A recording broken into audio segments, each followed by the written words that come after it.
And we are live.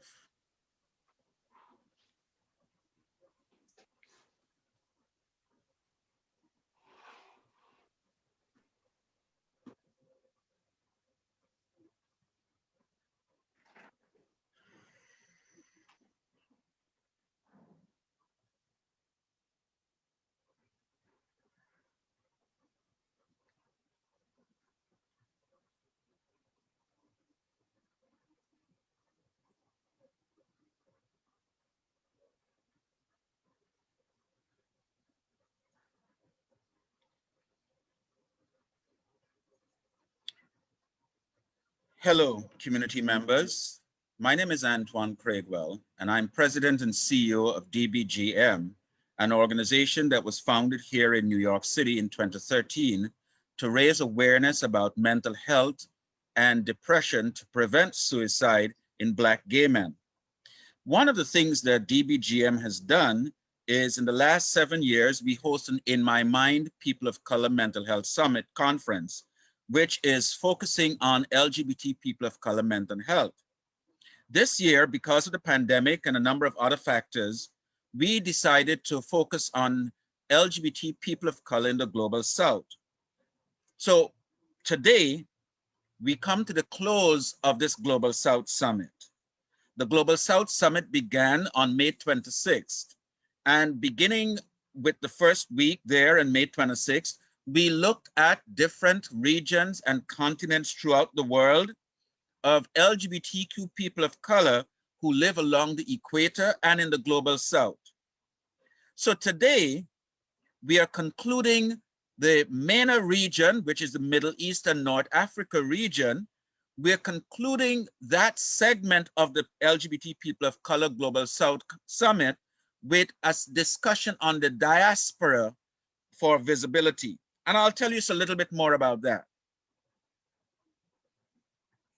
So part of the program that is the MENA region decided on their own to choose their theme, which is Visibility Deconstructs Myths, Lies, and Prejudices, that come under the overall theme for the Global South Summit, which is our expressions moving towards inclusivity. So for today's final segment, we will have a moment of silence where we will honor and remember people who have died. We will talk a little bit more about what the Global Summit is, and then I will introduce you to our moderator, who is Hadi Damien from Beirut Pride, who will then introduce and have a conversation with our two panelists, Amin Al-Gamal and Ibrahim Vilki. But first, I'd like us to take a moment in silence as we remember and honor and bring into this space, into this environment, into this gathering, community members who have died, community members we have lost to homicide, to suicide, to HIV/AIDS, and to the COVID-19 pandemic through which we are still living.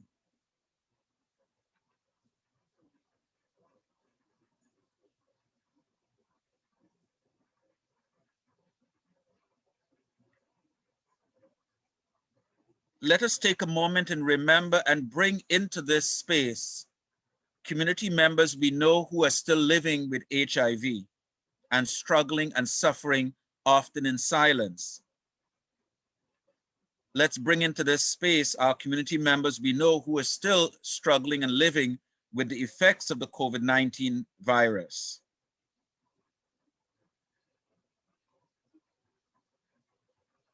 Let's also bring into this space community members we know who are struggling against domestic and intimate partner violence, even in LGBTQ communities. Let us remember community members who are struggling against hate and violence that is from within the LGBT community, as well as from states and organizations and and the like throughout the world.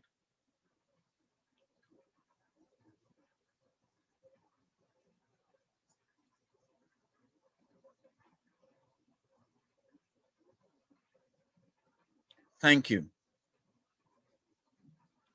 So this Global South Summit suggests that considering Black and people of color living along the equator and in the Global South are the largest population on the earth, and since LGBTQ people of color are present in all communities, we affirm with this summit that LGBTQ people of color constitute the largest subdemographic in the world.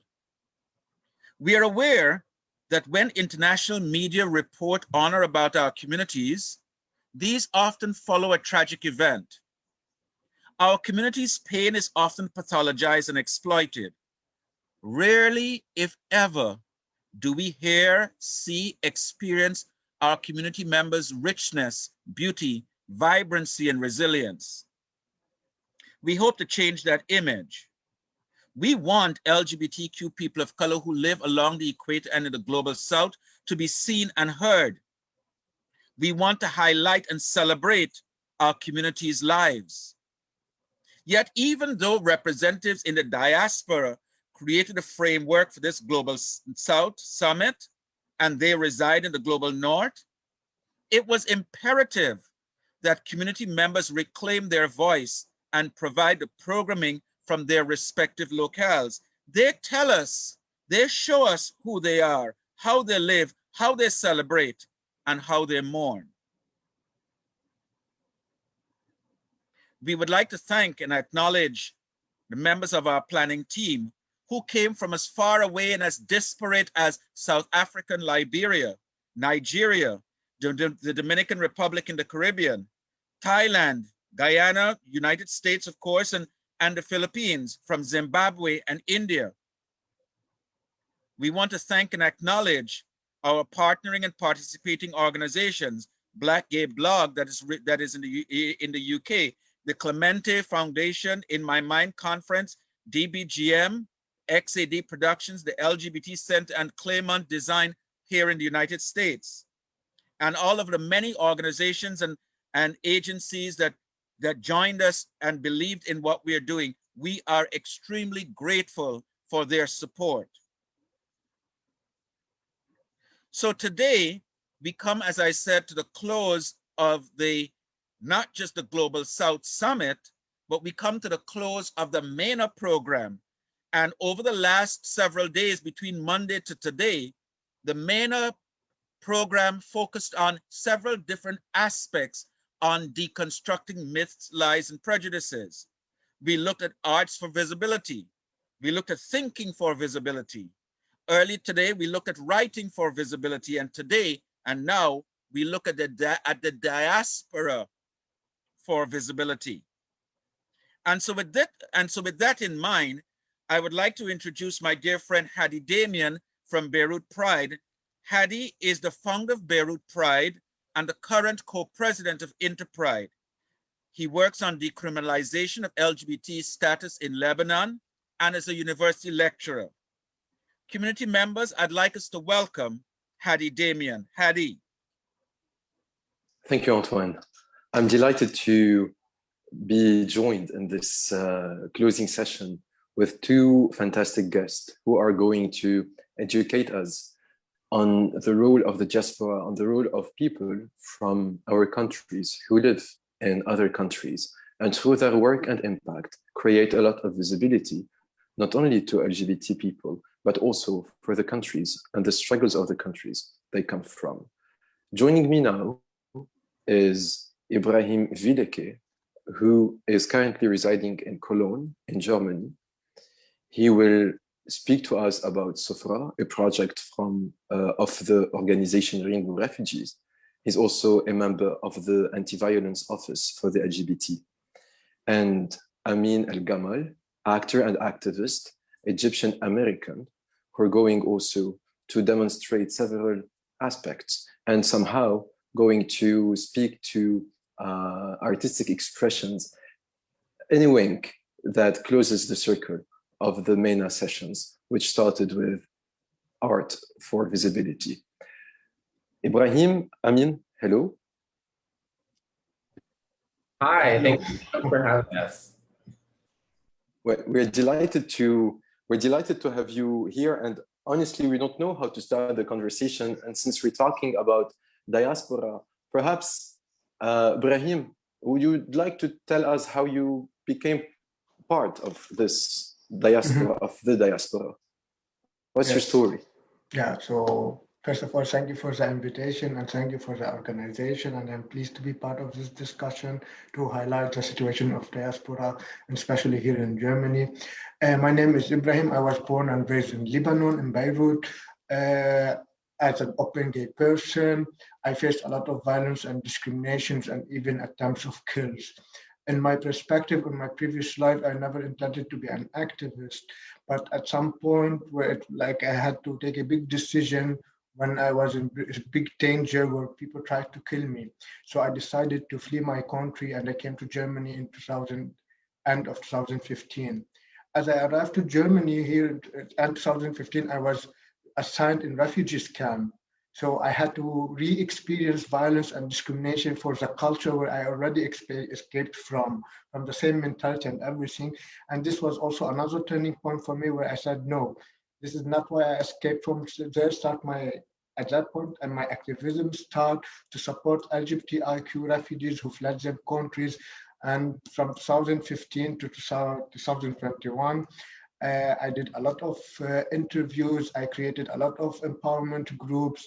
I also created organization. I'm part of board member and organizations, and also now working in the anti-violence office in Cologne in Germany with the specific target group, migrants and refugees, LGBT.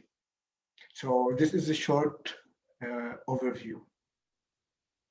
Well, this is very interesting. Amin, tell us more about your background. So I am Egyptian American and Muslim and openly gay. My parents came here in the 70s. They faced some political persecution in Egypt, and they moved to the States. I faced quite a bit of turmoil at home and a lot of discrimination where I grew up in not because of my queerness necessarily, but because of my Arabness and Muslimness. So, and then at home, I had there was a lot of turmoil about my queerness. So I felt like I was fighting these two fronts. As a lot of queer people of Arab background who are privileged enough to express their queerness, a lot of times they will abandon their cultural and religious background and become very queer. So I did that for a while. And then I sort of felt like I was robbing myself of who I was. And as I began to get more visibility in my acting career, began feeling more empowered to be someone who was visible to speak out on these issues. A lot of people are afraid of doing that. So I started a group for LGBT Muslims and people of Muslim background in 2013. It was a secret sort of support group in LA.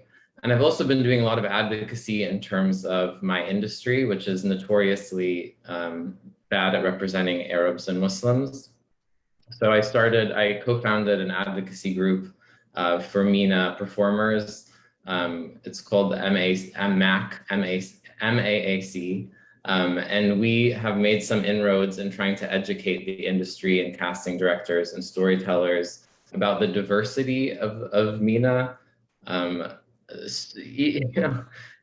There's a lot of ignorance, a lot of times people confuse all the different ethnicities and religions and points of view in the region. So we've been doing a lot of that work and we've been making small inroads. So I probably identify first as an actor and a storyteller, and I just feel like it's my responsibility as someone with a certain degree of privilege and who considers himself Muslim and queer and who has a platform to speak out on issues like this and help move things forward in my own small way. Well, the diaspora is a representation of society at large. You're a member of, or you're part of the diaspora because you, at a certain moment, moved from a place to another, or simply because you are born into this new city or this city, and you're coming from, you know, your parents or your grandparents or your family is coming from another place, and this is the complexity of it. And this is why we're very privileged to be having both of you here, because you correspond to these two branches of how to get into this diaspora. Ibrahim, you mentioned actually that when you arrived to Germany, you were in a refugee camp. And lately we've been, a lot of countries, you know, have been competing among themselves about which one is the, you know, social warrior country. Which one is best, has the best record of LGBT matters, which one is more diverse, which one is a haven for LGBT people, which one is, you know, is this safe place for refugees and so. And tell us more about this refugee process. Like from your experience and accompanying a lot of refugees, you will certainly have insight to share with us about how it goes actually. I can, based on the examples that you brought up, I can here also like confirm the important role that the diaspora play in the new country. For example, when I arrived here 5 years ago, and if you want to make an assessment of the situation of LGBTIQ refugees in 2015, you didn't have safe shelters for LGBTIQ refugees. You didn't have, the topic was not still visible. You didn't have special program to educate employees in refugees camp about how to deal with LGBT refugees. You didn't have programs how to tell people in the interview process of asylum, why does LGBT people in MENA area flee their countries? And based on activism of diaspora and refugees and people themselves, they brought their history, they brought their challenges, they brought also their activism with them in cooperation with the local LGBT groups. They were able to improve the situation of LGBTIQ refugees. So here we can also we can see also here a significant point that people, for example, if I speak about myself, me as a gay person in Lebanon, I was so devastated. I was so unconfident. I didn't have any hope, any dreams. But here, as a person where you can feel safe, where you can feel protected, where can you feel like people that can empower you, you'll be able to be, how I can say it, to participate in the community that you live for. So I would say if we compare from situation of LGBTIQ refugees from 2015 to 2021, I would say the situation had developed 360 degrees based on the engagement of LGBTIQ refugees and immigrants themselves in the community where they are living. You know, it's beautiful that you're saying two things, which I know. The first one is that all these, you know, evolutions are happening thanks to the presence and the work of newcomers, which means that the more, you know, the more human resources we have, the more we can devise new programs and find solutions to more problems, or at least suggest solutions and then test them for the problems. And then something that I'm personally very sensitive to is when you said that when we get in a new country, we participate in the society we come into. And this is beautiful because this is the essence, this is the concept of the coming out process. You know, when we come out as LGBT people is because we're telling the world we're here, we're part of society at large, and we're active members of society. And it's not really to just be living in specific LGBT circles, it's really to be active and efficient partners of this society at large. What do you think of this, Amin? I agree. I'm very pro being civically engaged. My story is a little bit different. My parents were not refugees necessarily. They were immigrants. And it was interesting because it was very different for them. They came to the US and their stance was, don't make any trouble. People here don't trust us. just try to fit in, don't talk about politics, don't be loud, you know. So, and I think that's the story for a lot of immigrants into the US, at least. And also a lot of the LGBT refugees that were in the group that I started, that I met, were also like very afraid to speak out. So I'm very inspired by Ibrahim's story, because that was not necessarily what I witnessed. And maybe the US is an environment that's more oppressive. Maybe the US does not empower the refugees or their immigrants in the same way that Germany does. I don't know. But when I went through a lot personally with my family and with myself and my own mental health. But then I got to a place where I just didn't really feel much, I didn't feel much conflict at the intersections of identity for myself. And I found myself with this platform. And so, I don't know, I think I've been very vocal about a lot of issues. Also, as someone who's first generation, who's born here, it's not enough for me to just want to fit into society as is and just be accepted, because I see, at least in the US, I don't know Germany, I see a lot of xenophobia, a lot of Islamophobia. We still have a lot of work to do in terms of LGBT rights. I mean, we might be advanced relative to the global South, which is such a generalization, but we still have a lot of issues. Marriage equality is relatively new. That happened in my lifetime, way after I was an adult. And then, you know, we live in a state that has colonial issues, that has a lot of imperialism, that has a corrupt police system that kills Black people. So it's not enough for me to be like, I want to be American and I just want to fit in and go into a system that's been oppressing people for hundreds of years, you know? So I'm very loud. I think sometimes it makes my family nervous. But I think we should take advantage of the privileges we have in these new countries, and then also use that to fight within our country to make it better, and also on behalf of other countries. But it's hard. It's a hard battle, because when you think about the way that the Middle East is dehumanized because it's like barbaric and homophobic, some of those, you know, it is true that there's homophobia in the Middle East, but that becomes weaponized in the US for political purposes to then go do whatever you want to do to exploit the Middle East. So I've struggled with the nuance of how to critique my culture and to critique the place that I come from without fueling certain kinds of hate in the US and in the West.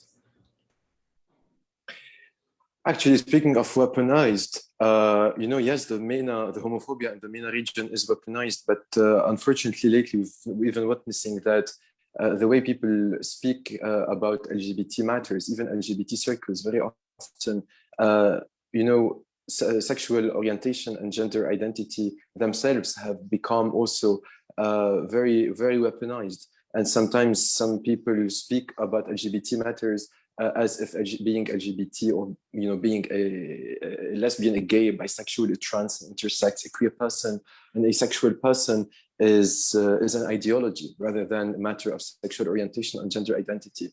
And, you know, coming from the Middle East, being in the Middle East, interacting with the Middle East, we can all speak about the danger of identity politics when really big public policies are based on group identities, because history shows us, whether it is in our country and the MENA region, or even in Europe and in other places of the so-called Western world, that things really often, very often, almost always, and very bad when we play this game.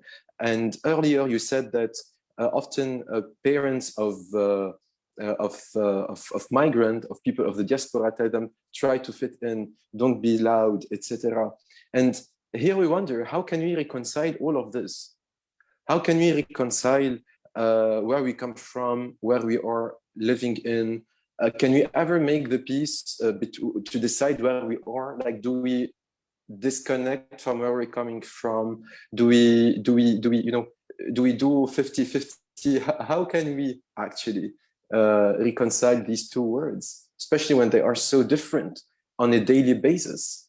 when you're living in a country that the basic concept of freedom of assembly and freedom of expressions are respected, already they exist, they are acknowledged, they are respected, and they are safeguarded. And in other countries, you don't have these freedoms. And you know how important these freedoms to favor civic rights. So how do we reconcile where we come from and where we are?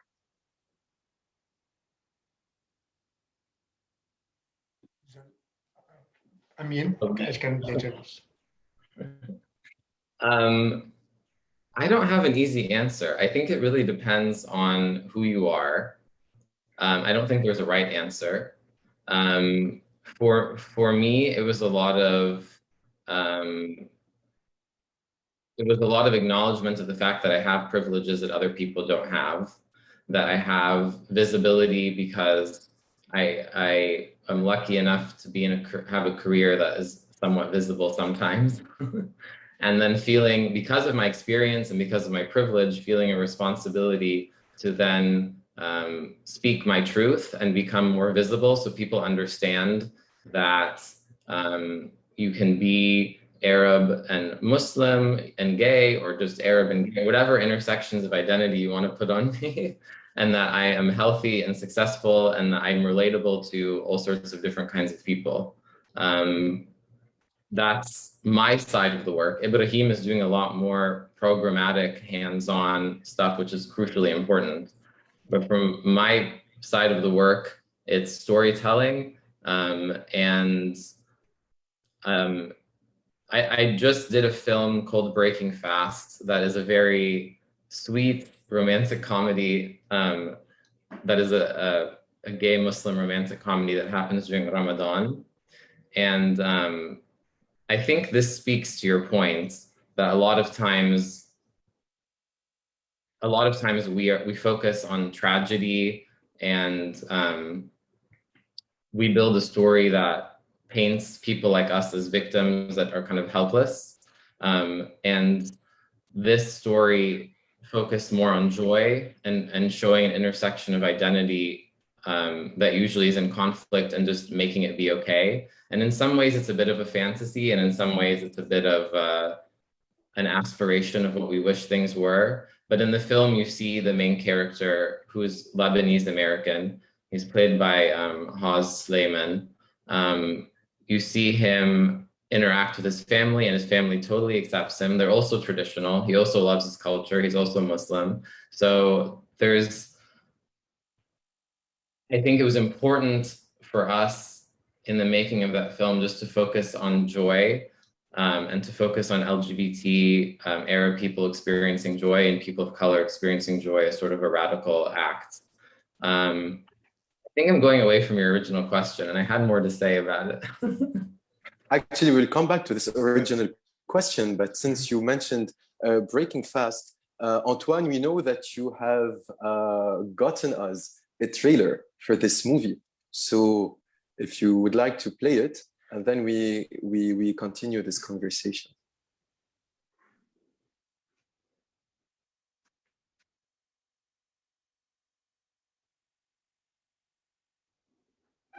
Don't let last year define who you are this year. Start new, start fresh. You know I can't work out during Ramadan.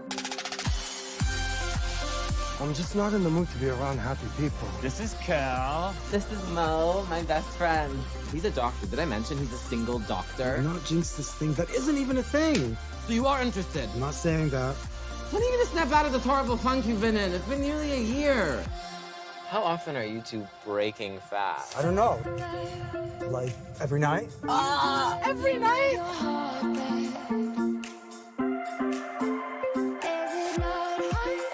You mean to tell me your immigrant mother would allow you to be like this and have no opinion about it? My immigrant mother is nothing like what you see on TV.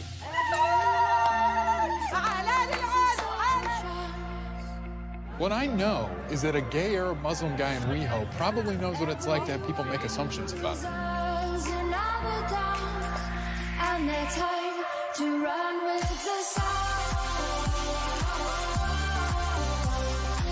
You always spin things in a way that ignores what's wrong.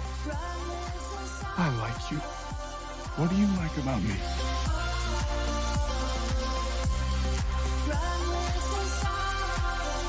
be open.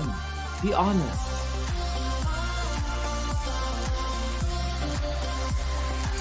I'm scared.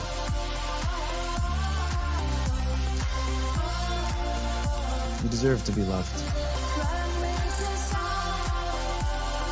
Yeah, see, isn't that such a mystery?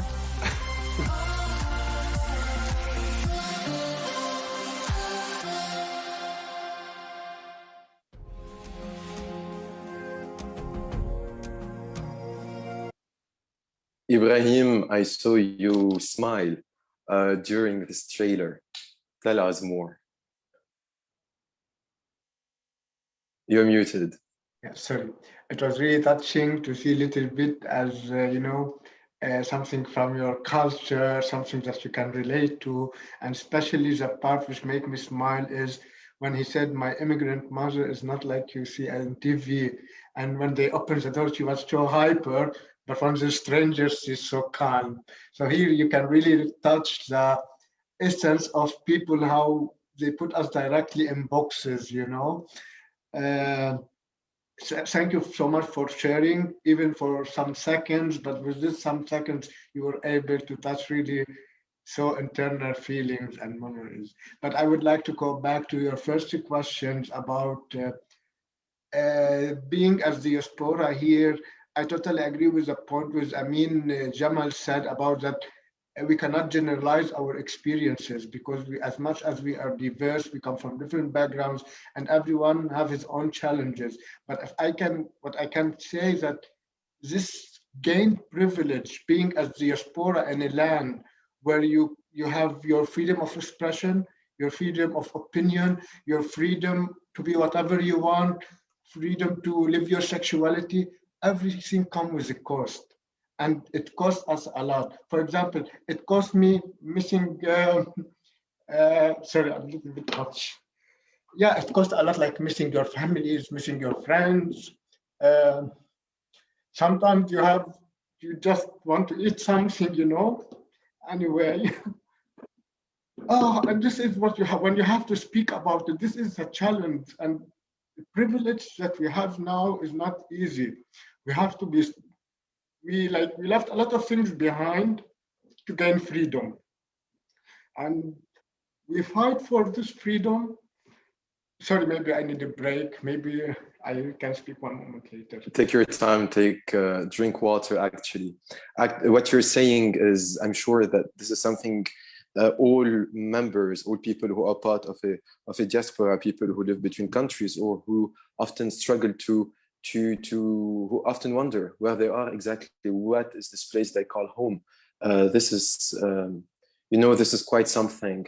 And in this movie, Breaking Fast, we do touch on the Muslimness, this word that you are using, Amin. And, during, throughout the work I do on the decriminalization of LGBT status in Lebanon, it is obvious that I do engage quite a lot with religious leaders. And we have a lot of interfaith conversations and so on. And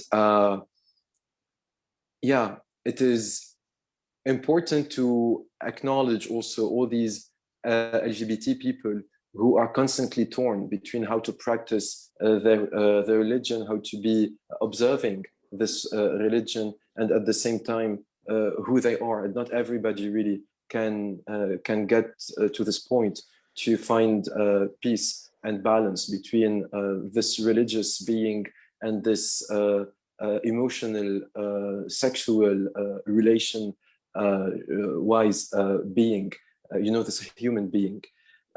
So this is something that I am particularly very sensitive to, especially when we look closely at the way religion is being performed, scriptures being interpreted, how we acknowledge the presence of several official religious interpretations that don't necessarily badly speak or refer to LGBT people, or in particular to gay men. However, the current religious political establishment constantly goes back to these specific text both in all three monotheistic religions, whether it is Islam or Christianity or Judaism. And we know of how much pain this causes LGBT people and how important it is to stay in conversation with these religious authorities, because the more we engage with them, and it's always uncomfortable conversations, the more we engage with them, the more they can humanize what it means to be an LGBT person beyond the stereotypes, beyond the prejudice, beyond the myth, beyond the lies that constantly show on TV through storytelling and other things. So yeah, that was a very beautiful note. This trailer of Breaking Fast. Brahim, are your chairs dried now? Are you good? Yes. So I get back quickly to the point is that the privilege that with this diaspora we live here come with a cost. So as I said, we have a lot of experience of racism, a lot of discriminations, feeling of where do I belong, which community, because being a minority inside a minority, like being gay refugee in a refugee community, in a German community, you are gay, you are refugee, you are LGBT. So you start to look, where identity do I belong? And also you have to update to new things. You have new language, new culture, new mentality. All of these are challenges that we have to pass through. So nothing come easy, and everyone expresses. That's why it's really for some people, especially for refugees who come from MENA area, it's really hard because most of them come with traumatic experiences. Most of them come with mental health issues or chronic issues. So how the challenge of them finding their own identity, healing their own self, feeling belonging to a community without being discriminated against or without being violated against. So there's still a lot of challenges, even though I'm sure 100%, and even in my private social media inbox, a lot of people wrote me, yeah, please tell me, I want to come to you. People see that we live in the heavens, but we don't share our challenges with the people. We don't share with them what I experienced today in public transportation, or how people humiliated me just because I have a beard or a dark skin. They don't understand racism because all our time we were the majority there. But when you come to a community where, okay, you start to realize, oh, I am the minority. You start to realize how people looking at you. So I said freedom, privilege come also with a cost for diaspora people. Certainly. I mean, yeah, I relate 100%. When like I said, when I was growing up, there was a lot of racism against my family. And even now there's a lot of ignorance. It has changed a bit. There's a bit more awareness maybe in the last few years, but there was a lot of, my dad didn't get promotions. People like more, less senior than him would get promoted. People would ask weird questions about us, and like they asked my parents if they wanted us to be soldiers or terrorists. It was just very, very strange. And the worst part was it was very isolating. There wasn't really a community. My family didn't really have much of a community to lean on growing up. And America has a very, very intense and unresolved racial history, and we experience a section of that too. That's why the work for me, I work a lot with Black Lives Matter in LA, and I know that once we achieve some freedom and justice for Black people in this country, everyone will be free, And so we're on this kind of spectrum where, my dad was also pulled over for no reason because he's darker skinned than I am, North African. And we were sort of targeted by police for no, so yeah, it's a whole other context. And I think the thing with identity politics or identity categories is you have to remember that you are who you are, you are, if there's elements of this, of your upbringing that resonate with you, food that you like to eat, who you like to sleep with, whatever you find funny, that's who you are, and you can't put that in a box. You just can't. The only reason that we create identity categories is for political purposes, to get rights, to get freedom, and then they become obsolete. So I think you just have to remember, if you feel oppressed by certain categories or labels, that's not really who you are. That's what we use to tell the world what we need, you know? And yeah, so I'm just saying random things at this point, but that's the thought I had earlier. Yeah, actually, you say when we reach more rights for Black people, everybody will be better off, and you can replace Black people by LGBT people, by women, by any other group of people. When any group of people is better off, society at large is better off. And I always give this example when in conversation with politicians and faith leaders, when they say, yeah, but there are a lot of issues, there are a lot of problems in Lebanon, and how could we focus on LGBT matters, precisely on the decriminalization of LGBT status? I tell them it's very simple. Lebanon is a big node, correct? So we cannot really unnode it so quickly, so easily, but the big node is made of smaller nodes. If we start really easing the smaller ones, the simpler one, this big node obviously would become a smaller one. So it's all about this political courage and this political decision, this political will to get things done. And it's quite sometimes hindering in a democratic system, whether it is self-proclaimed democracy or whether it is whatever you want to define it.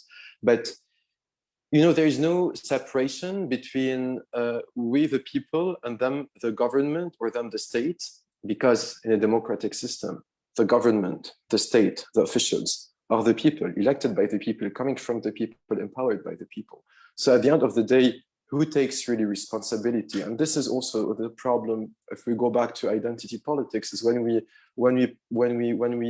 focus more on group matters rather than the individual matters, we find ourselves in a situation where responsibility and accountability are diluted. So who really is to take responsibility? How we move forward with this, So it's an ongoing conversation where we acknowledge that not everybody has access to have a conversation, like for example a conversation we're having now, and we always need to have these safety nets to support people when they get really at their lowest, so they can rebound and so on.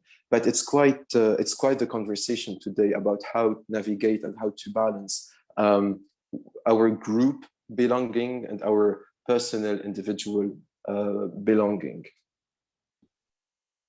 Well, first of all, I just want to say thank you for the work you're doing to decriminalize, and thank you, Ibrahim, too. It was really beautiful how vulnerable you were in sharing. I think that meant a lot to me, and I think it means a lot to a lot of people who are watching. So thank you. I had something to say now. And thank you, Amin, also for the work you are doing, and for evolving in an industry like the movie industry. It's an environment that is not the healthiest. Let's just say this. Yeah. I think I was going to say it's all about chosen family. I think when it comes to taking care of ourselves in the process of fighting for our rights and getting lost in identities and whatever, I think it's about finding the people that have your back. A lot of times, sometimes those people will be in your actual family. A lot of times they're not. I think for me, that has been the most essential thing as a child of immigrants and as a queer person and as an artist even. Those are three kind of weird marginal identities, is to find who my people are, and that has really helped me enormously. Brahim, you said earlier that among the things you miss, food is among the things that you miss. And, you know, when we sit around the table and we have food on the table, we call it sufra. Yeah. Sufra, precisely like the project that is run by, by the organization Rainbow Refugees. So tell us more about it. Yeah, this is a project which the first I created in 2016. After working and documenting cases voluntary on experiences of LGBTIQ refugees and violence in refugees camp, I noticed that there's necessity to have safe space where these people come meet each other, get to know each other, and learn from each other's experience.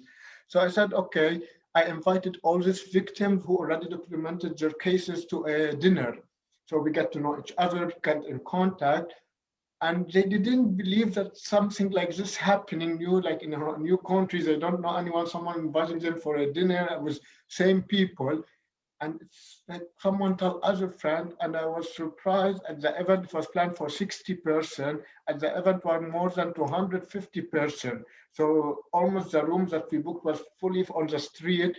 And from that time, we noticed the importance of creating such spaces for LGBT people. Imagine people from different regions from MENA area. In each meeting, different people come cook from their own culture, some from Iraq, from Syria, from Lebanon, Palestine, so from different countries. And we noticed later on that, okay, people coming together, enjoying cooking together, how we can empower them, how we can share with them experiences and resources. So in each event, we created parallel to the event empowerment workshop. In this empowerment workshop, we do different kinds of stress management, trauma healing, anti-discrimination workshop. How can I recognize also violence? Because it's an important topic, especially for LGBTIQ refugees who experience violence in their home countries. They are used to the violence, and it's become a habit. They are used to it, and they are not able to recognize it when it happened anymore. So we, in our turn, we try to define what's different kind of violence, and to do different kind of workshop. So to go back for Sufra, so Sufra is a place, as you said, it's called Sufra. Sufra is a meeting table where people come together and eat. From this name, we had, from this idea, we created the name of the project, and it's still happening from 2016. And this year we were honored, this year we were nominated for 4 prizes, and we have won the 4 prizes, not like 3 or 2. We have won 4 prizes on German-wide and on also statewide. Yeah. Congratulations. Thank you. That's amazing. And I just love that you're reclaiming the concept of sufra, you know? It's just so, that's what I think as people with, on the cusp of many different cultures and identities, in some ways we create a new culture, you know? New traditions.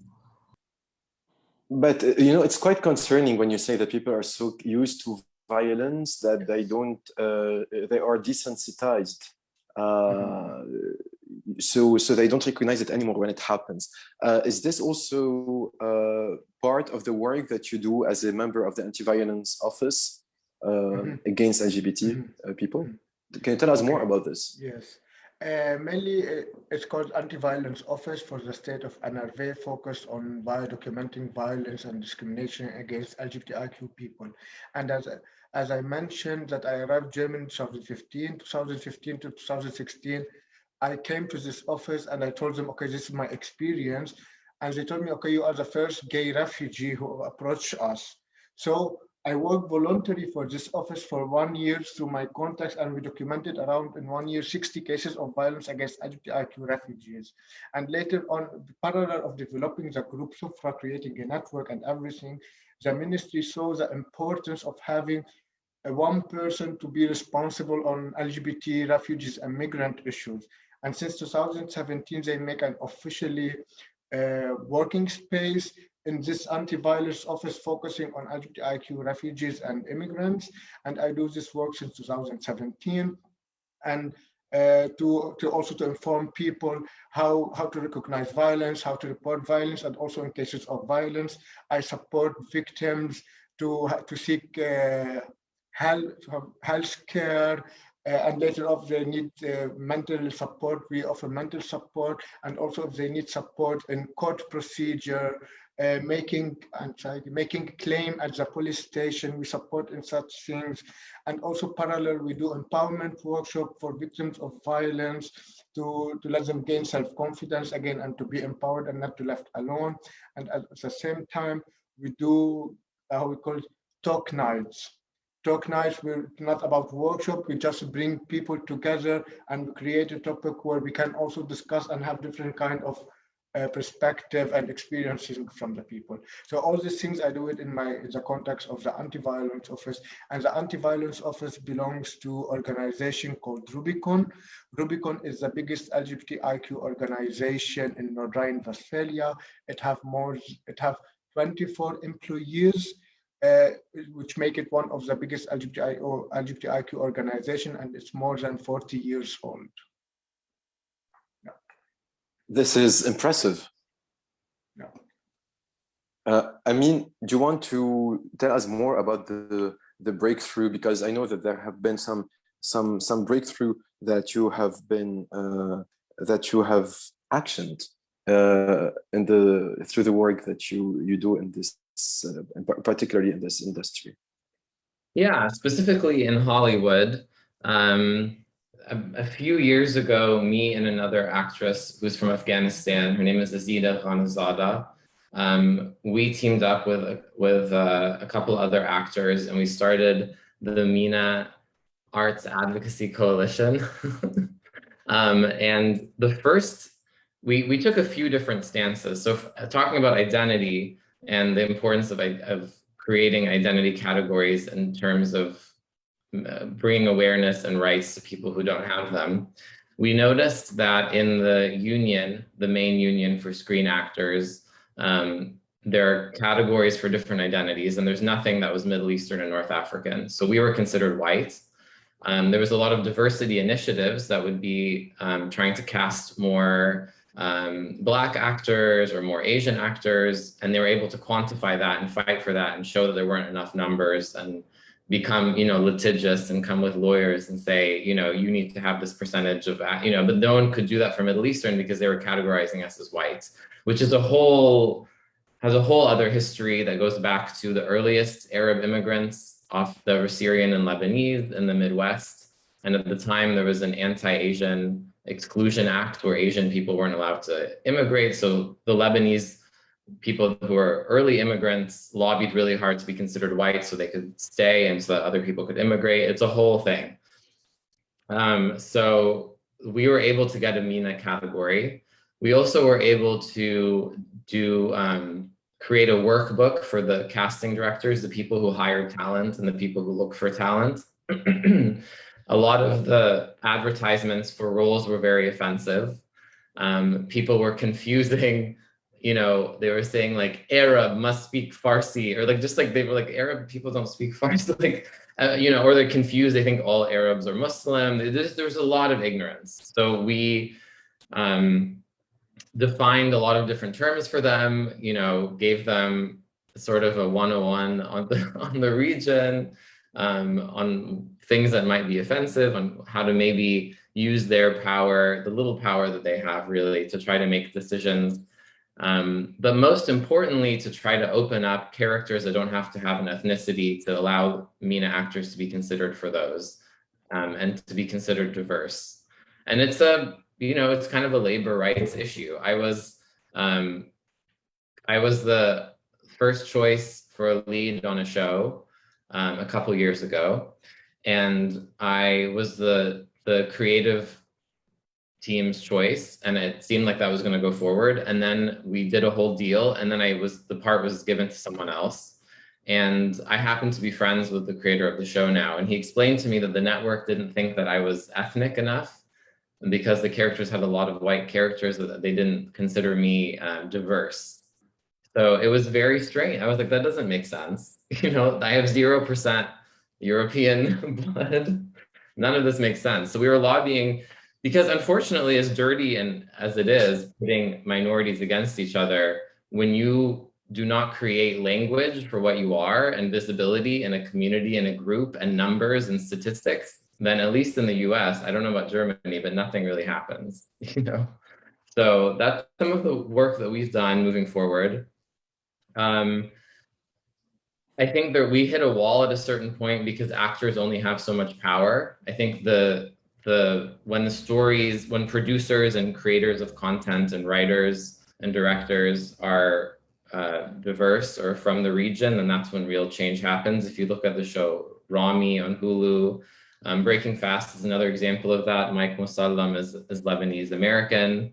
And you really just see there's just a world of a difference.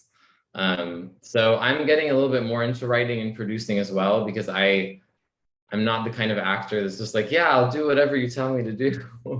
I usually like fight back, and that's not always something that's valued in an actor. So I'm working towards that. In terms of the more explicit work that I've done, I work with the IRC, which is the International Rescue Committee. And for the last 3 years, I have coordinated a bunch of fundraising efforts for refugees of all kinds. Some are LGBT, some are not, who are in the LA region. Unfortunately, because of the last president, we have had much fewer immigrants and refugees than usual, but of doing a lot of services to them. And then specifically, again, for the LGBT people who are Muslim background, I like to say, because some people don't identify as Muslim but grew up Muslim or whatever. I just think it's important we have similar experiences, and it's important to not turn anyone away. So that support group started in 2013, I believe. There's an organization called Muslims for Progressive Values that I got in touch with the executive director, and she was having a hard time finding someone who would visibly want to lead a group like this. And so I didn't have a problem doing it, either because I'm foolish or privileged or both. So I started it, and it was mind-boggling. I am not a social worker, so I learned a lot very quickly. The queer Muslim or ex-Muslim community is extremely diverse. There's people who are refugees, there's people who are first, second, third generation of Middle Eastern descent, Black descent, South Asian, white, Latino. It was just kind of mind-blowing. It's not what the stereotypes you think.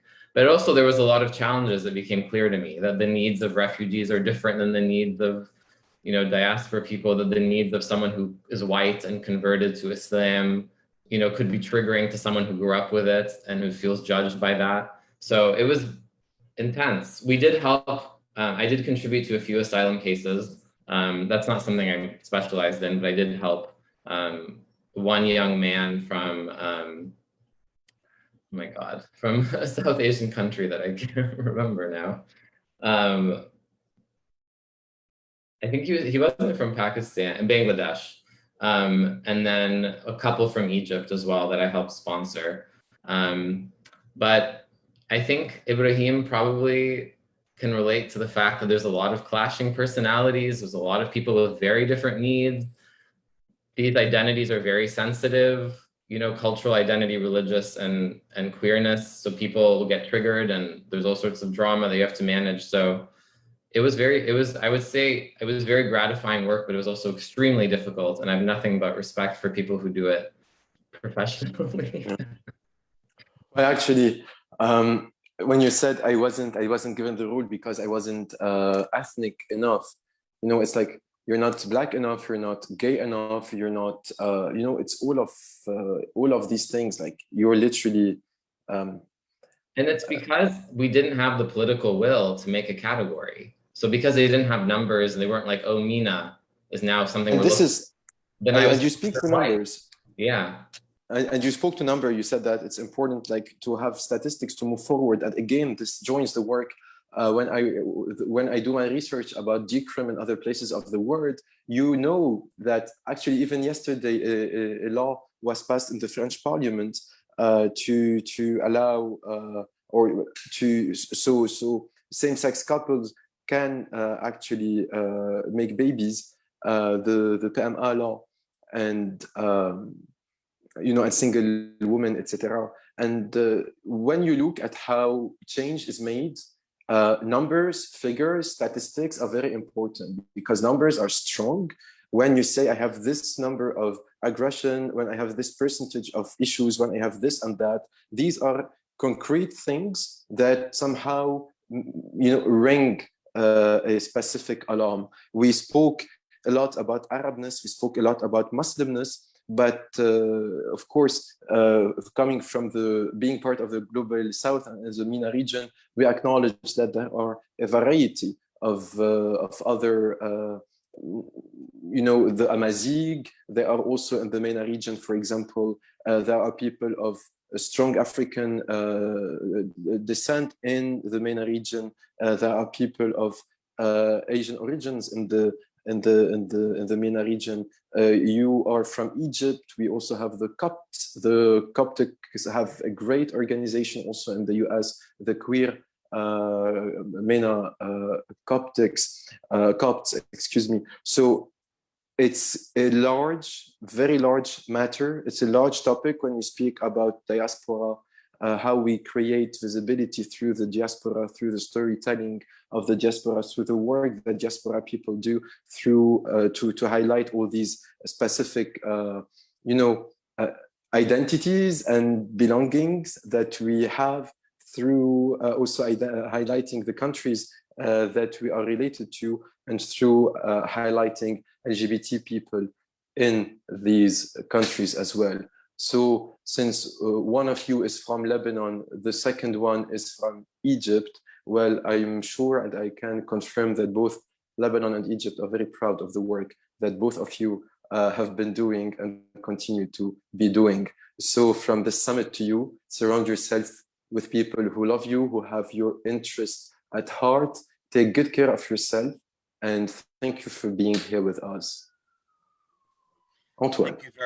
Thank you very much, Hadi, for sharing, for moderating this particular panel with us and for us.